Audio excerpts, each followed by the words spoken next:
ಇಲ್ಲಿ ನಾನು breakfast recipe ಮಾಡ್ಕೊತಾ ಇದ್ದೀನಿ. ಇಲ್ಲಿ ಹೆಸರು ಕಾಳು ಚೆನ್ನಾಗಿ ಮೊಳಕೆ ಬಂದಿದೆ. ಇದರಲ್ಲಿ ನಾನು ಸ್ಯಾಂಡ್ವಿಚ್ ಮಾಡ್ಕೊಳ್ಳೋಣ ಅಂಥೇಳಿ ಇಲ್ಲಿ ಮಿಕ್ಸಿಗೆ ಹಾಕ್ಕೊಳ್ತಾ ಇದ್ದೀನಿ. ಕೊತ್ತಂಬರಿ ಸೊಪ್ಪು, ಶುಂಠಿ, ಹಸಿಮೆಣಸಿನ್ಕಾಯಿ, ಜೀರಿಗೆ ಮತ್ತು ಸ್ವಲ್ಪ ರುಚಿ ಉಪ್ಪು ಹಾಕ್ಕೊಂಡು, ಮತ್ತು ಬೈಂಡಿಂಗಿಗೆ ಸ್ವಲ್ಪ ಕಡಲೆ ಹಿಟ್ಟು ಹಾಕ್ಕೊಳ್ತೀನಿ.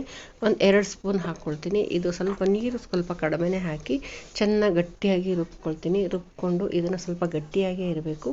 ಇಲ್ಲಿ ನಾನು ಟೋಸ್ಟರಲ್ಲಿ ನಾನು ಇದನ್ನು ಟೋಸ್ಟ್ ಮಾಡ್ಕೊಳ್ತೀನಿ ನಾನು. ಅಂದರೆ ಸ್ವಲ್ಪ ಗಟ್ಟಿಯಾಗಿ ನಾನು ಬ್ರೆಡ್ ಥರ ಇಲ್ಲಿ ಈ ಶೇಪಿಗೋಸ್ಕರ ನಾನು ಟೋಸ್ಟ್ ಮಾಡ್ಕೊಳ್ತಾ ಇರೋದು. ಇಲ್ಲಿ ಅಲ್ಲಿ ಆಯಿಲ್ ಅಪ್ಲೈ ಮಾಡ್ಕೊಂಡಿದ್ದೀನಿ. ಮೇಲ್ಗಡೆ ಸ್ವಲ್ಪ ನಾನಿಲ್ಲಿ ಗಟ್ಟಿ ಹಾಕಬೇಕಿತ್ತು, ಸ್ವಲ್ಪ ತೆಳು ಹಾಕಿದ್ದೀನಿ. ಇಲ್ಲಿ ಎಲ್ಲ ಕ್ಲೀನಾಗಿ ನಾನು ಸ್ಪ್ರೆಡ್ ಮಾಡಿಕೊಂಡು ಇಲ್ಲೊಂದು 10 ನಿಮಿಷದಲ್ಲಿ ಇದು ಬಾಯ್ಲ್ ಮಾಡ್ಕೊಳ್ತೀನಿ. ಫಸ್ಟ್ 10 ಮಿನಿಟ್ಸ್ ಆಗೋದಿಲ್ಲ, ಇದು ಒಂದು 20 ಮಿನಿಟ್ಸ್ ಆಗುತ್ತೆ ಇದು ಬಾಯ್ಲ್ ಆಗೋಕ್ಕೆ. ಇಲ್ಲಿ ನಾನು ಆನ್ ಮಾಡಿಕೊಂಡು ಒಂದು 10 ನಿಮಿಷಕ್ಕೆ ಫಸ್ಟ್ ಟೈಮ್ ಹಾಕೋಗ್ಬಿಡುತ್ತೆ. ಅಂದರೂ ಅದು ಸರಿ ಬಾಯ್ಲ್ ಆಗಿರಲಿಲ್ಲ. ಸೆಕೆಂಡ್ ಟೈಮ್, ಥರ್ಡ್ ಟೈಮ್ ನಾನು ಮಾಡಿಟ್ಕೊಂಡು ಇಲ್ಲಿ ನಾನು ತಗೊಳ್ತೀನಿ. ಇಲ್ಲಿ ಸ್ವಲ್ಪ ಆಯಿಲ್ ಕಡಿಮೆ ಹಾಕಿದೆ ಅಂತ ಕಾಣುತ್ತೆ, ಹಾಗಾಗಿ ಇಲ್ಲಿ ತೆಗಿಯೋಕ್ಕಷ್ಟು ಇದಾಗಿ ಈಸಿಯಾಗಿ ಬರಲಿಲ್ಲ. ಸರಿ, ಹೇಗೋ ಆಯಿತು. ನಾನು ತೆಗೆದುಬಿಟ್ಟು ಇದನ್ನು ಕಟ್ ಮಾಡಿ ಸ್ವಲ್ಪ ನಾನು ಹಂಚಲ್ಲಿ ಸ್ವಲ್ಪ ರೋಸ್ಟ್ ಮಾಡ್ಕೊಳ್ತೀನಿ.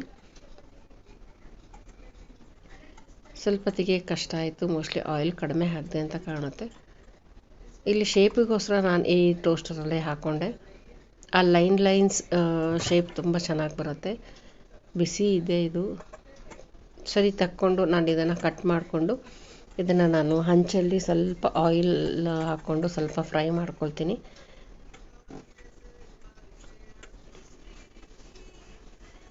ಈಗ ಇದನ್ನು ಇಲ್ಲಿ ಫ್ರೈ ಮಾಡಿಕೊಂಡು ಇದಕ್ಕೊಂದು ಹಾಫ್ ಬಾಯ್ಲ್ನ ಎಗ್ ಹಾಕ್ಕೊಂಡು ನಾನು ಇದಕ್ಕೊಂದು ಪೆರಿ ಪೆರಿ ಮಸಾಲೆನೂ ಸ್ವಲ್ಪ ಉಪ್ಪು, ಕೊತ್ತಂಬರಿ ಸೊಪ್ಪು ಹಾಕ್ಕೊಂಡು ರೆಡಿ ಮಾಡ್ಕೊಳ್ತೀನಿ.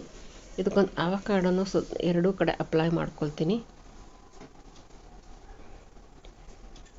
ಇಲ್ಲಿ ಟೋಸ್ಟ್ ಆಗಿದೆ. ಇಲ್ಲಿ ಎಗ್ ಹಾಕ್ಕೊಳ್ತೀನಿ. ಹಾಫ್ ಬಾಯ್ಲ್ ಮಾಡಿದ್ರೆ ಸಾಕು ಅಂತ ಹೇಳಿದ್ಲು ಮಗಳು, ಹಾಗಾಗಿ ಇದನ್ನು ಹಾಫ್ ಬಾಯ್ಲ್ ಮಾಡ್ಕೊಳ್ತೀನಿ. ಪೆರಿ ಪೆರಿ ಮಸಾಲೆ ಹಾಕ್ಕೊಳ್ತೀನಿ, ಟೇಸ್ಟ್ ಚೆನ್ನಾಗಿರುತ್ತೆ. ಸ್ವಲ್ಪ ಕೊತ್ತಂಬರಿ ಸೊಪ್ಪು ಹಾಕಿ ಇದು ಮಧ್ಯದಲ್ಲಿಟ್ಕೊಂಡು ಆ ಕಡೆ ಈ ಕಡೆ ಅವಕಾಡೋ ಹಾಕ್ಕೊಳ್ತೀನಿ. ಬಟರ್ ಫ್ರೂಟ್ನ ಚೆನ್ನಾಗಿ ಅಪ್ಲೈ ಮಾಡಿಕೊಂಡು. ಇದು ತುಂಬಾ ಟೇಸ್ಟ್ ಇದೆ. ಮಕ್ಕಳಿಂದ ಹಿಡಿದು ದೊಡ್ಡವರು ಎಲ್ಲರೂ ತಿನ್ಬೋದು. ಡಯಟ್ನವ್ರಿಗಂತೂ ಹೇಳಿ ಮಾಡಿಸಿದ ರೆಸಿಪಿ ಇದು.